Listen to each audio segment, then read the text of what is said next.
RJD supremo और बिहार के CM रह चुके लालू प्रसाद यादव ने पिछले दिनों यह कहकर बिहार में सियासी बवाल मचा दिया है कि केंद्र की नरेंद्र मोदी सरकार अगस्त में गिर जाएगी।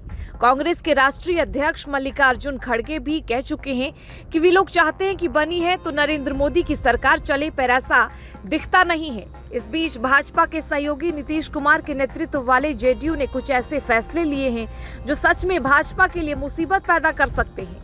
हालांकि बिना किसी सियासी तिड़कम के इन फैसलों के सहारे नीतीश कुमार का भाजपा से अलग होना असंभव दिखता है, पर राजनीति जिस दौर में दिख रही है उसमें ऐसी कोई परिघटना हो जाए तो आश्चर्य की बात भी नहीं है।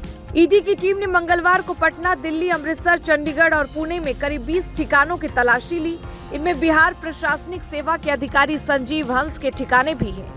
संजीव के घर से 1100 ग्राम यानी कि 110 तोला सोना अन्य कीमती सामान के साथ बरामद किया गया। संजीव हंस को नीतीश कुमार का बेहद करीबी अधिकारी माना जाता है। वे ऊर्जा विभाग के प्रधान सचिव हैं। अपनी छवि को लेकर संवेदनशील नीतीश कुमार को यकीनन यह पसंद नहीं आया होगा, इसलिए कि अफसरों की संपत्ति को लेकर नीतीश कुमार काफी सचेत रहे हैं। उनकी आय का लेखा जोखा वे हर साल मांगते रहे हैं।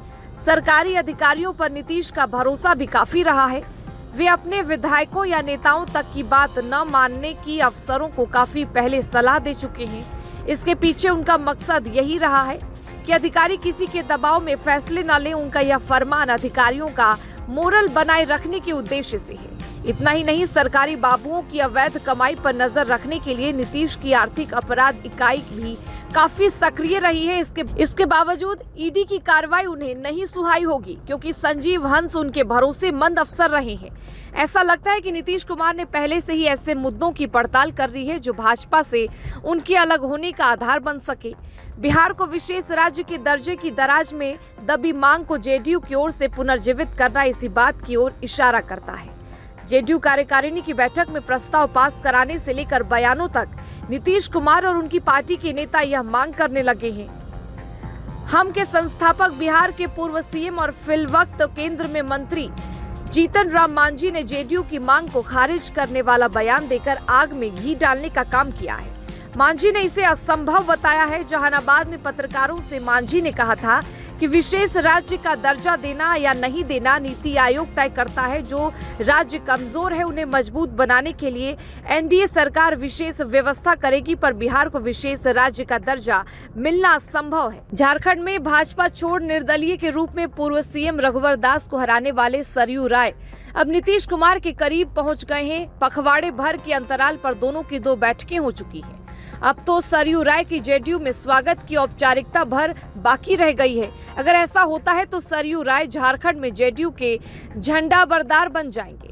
निश्चित ही यह भाजपा को अच्छा नहीं लगेगा, इसलिए कि भाजपा ने पहले सरयू राय का टिकट काटा और बागी होने पर पार्टी से बाहर का रास्ता दिखा दिया था।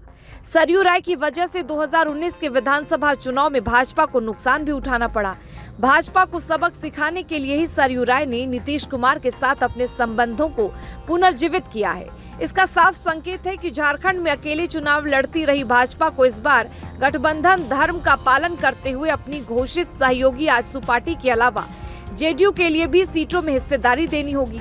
ऐसा नहीं होने पर जेडीयू अकेले भी चुनावी मैदान में उतर सकता है, इसलिए कि अब झारखंड में उसके साथ सरयू राय होंगे।